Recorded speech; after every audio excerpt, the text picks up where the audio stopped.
Welcome to the Deep Dive. Today, we're going to journey back, way back actually, to a foundational story. One many of us think we know, but maybe haven't fully explored.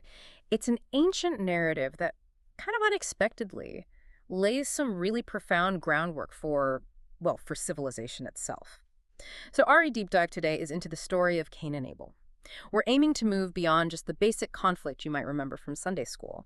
We want to reveal some surprising insights, things about early societal development, the origins of justice, even the complex nature of legacy. And it's amazing, really. We're pulling all of this from just one single, powerful, ancient source. Get ready, because this exploration, I think, will illuminate how one single act of violence sets off this whole chain of events. It leads not just to personal tragedy, obviously, but to the birth of cities, the invention of music, tools, and maybe even a really profound shift in how humanity connects spiritually. You probably know the core elements, right? Adam and Eve's first kids. Cain, the farmer, working the soil. And Abel the shepherd, keeping flocks. Right, and that pivotal moment comes when they bring offerings to the Lord.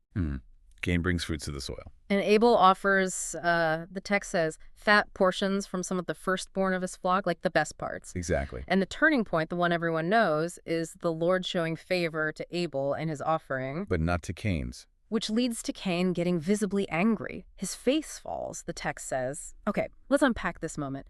Before the violence, God actually confronts Cain about his anger. He does, directly. That feels incredibly significant. What's the deeper implication there? God engaging with human emotion, with choice, so early on? It's really striking. The Lord's question is so specific. Why are you angry? Why is your face downcast? And then comes that profound warning.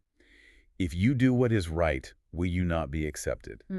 But if you do not do what is right, sin is crouching at your door. It desires to have you, but you must rule over it. Wow, crouching at the door. Yeah. I mean, this foundational text, it just lays out a stark truth right there. Human free will. It comes with this immediate burden. You have to overcome these destructive impulses. It suggests this struggle, this tendency is there from the very beginning. And the responsibility is ours. Exactly. It falls squarely on us to rule over it. It makes you think, about the sheer weight of that warning. Yeah. Right from the start. But despite that direct, really powerful warning, the story takes that dark turn. Cain leads Abel out to a field. And there, he kills him. The divine interrogation is immediate. Almost instant. Where is your brother Abel? And Cain's response, well, it's probably one of the most famous lines ever, isn't it? That's like, I don't know, am I my brother's keeper? Justifying. And the Lord's pronouncement that follows is just as powerful. What have you done? Listen, your brother's blood cries out to me from the ground. Chilling. And the consequences are severe. Cain is cursed, driven from the ground itself. Meaning it won't grow crops for him. Exactly. It will no longer yield its crops for him. He's condemned to be a restless wanderer on the earth. Cain's reaction then is despair. He says the punishment is more than I can bear. Right. He's afraid. Afraid anyone who finds him will kill him, especially now he's driven out, feeling hidden from God. But here's where it gets really interesting for me. This pivot. You have this severe punishment, this curse, and then almost immediately an act of divine protection. Yeah, the mark. God puts a mark on Cain. Why? To make sure anyone who kills Cain will suffer vengeance 7 times over. How do we even begin to reconcile that? Justice and mercy, side by side, almost contradictory. It is a fascinating paradox, isn't it? The story clearly isn't just about punishment. It's grappling with consequences, yes, absolutely, but also with this complex, ongoing divine engagement, even with the perpetrator. Even after the murder and the curse. Right. So Cain then leaves. He goes to the land of Nod, east of Eden, which sort of highlights this idea of a life lived, well, outside the immediate presence or favor of the Lord. So this part really forces you to think about justice, protection, mercy, all tangled up. Exactly. And what happens after violence? It suggests that even in exile, life, it continues. New forms of order or maybe disorder emerge. Now, you might think the story ends there. Cain, the lonely wanderer. Right. That would be the logical place, maybe. But it absolutely doesn't. The text tells us Cain takes a wife. And she gives birth to his son, Enoch. And get this, right after Enoch's birth, Cain starts building a city. A city, not just wandering anymore. He names it after his son Enoch. So this marks this, well, totally unexpected beginning of Cain's lineage. A whole line of descendants. And it quickly becomes synonymous with innovation, development. Yeah, through Enoch, the family tree goes. Methusiel. And finally to a guy named Lamech. Ah, Lamech. Now, he's a really significant figure in this line. He's notably distinguished because he marries two women, Ada and Zillah.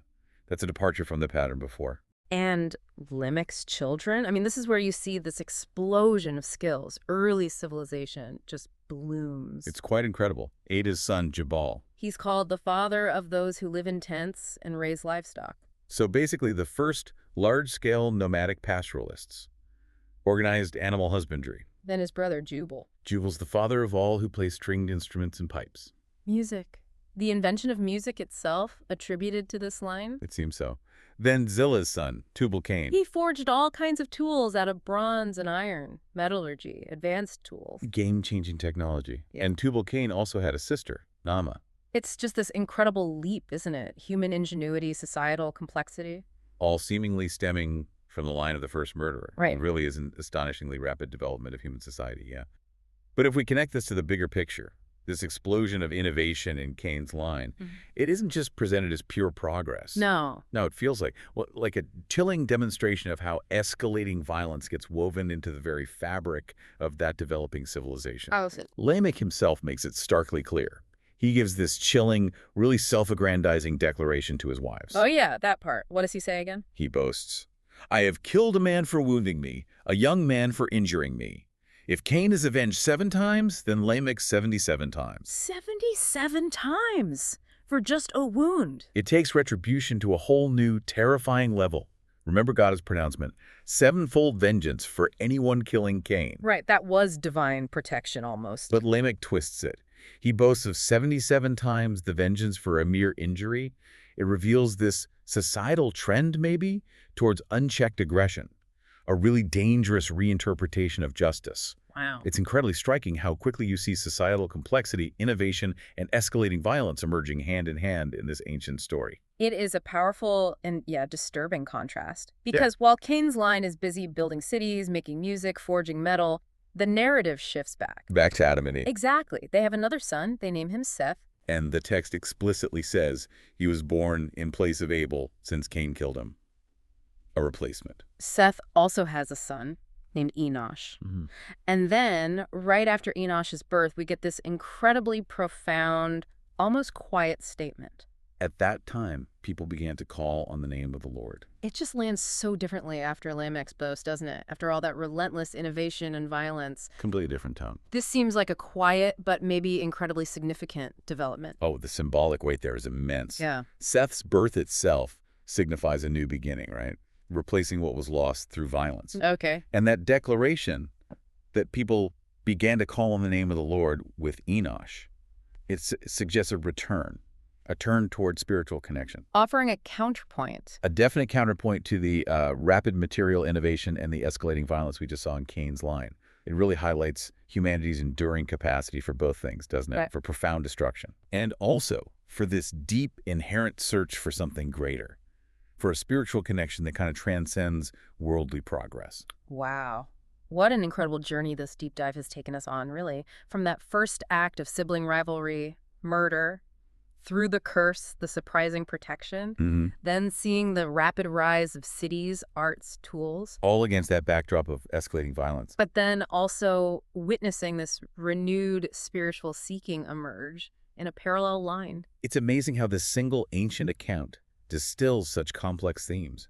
Human nature, justice, innovation, the ripple effects, the far-reaching consequences of our actions. It shows how these foundational moments, these stories, shape not just individuals, but entire societies. It really leaves you with something to think about, doesn't it? What does this simultaneous development tell us? On one hand, groundbreaking human ingenuity, city building, music, metallurgy, amazing things. Yeah. And on the other, this escalating capacity for violence from Cain's act right up to Lamech's chilling boast. That fundamental duality. Exactly. What does that tell us about the fundamental duality of human nature? And maybe more importantly, how do we see those competing forces, ingenuity and violence, playing out in our own world today, even millennia later?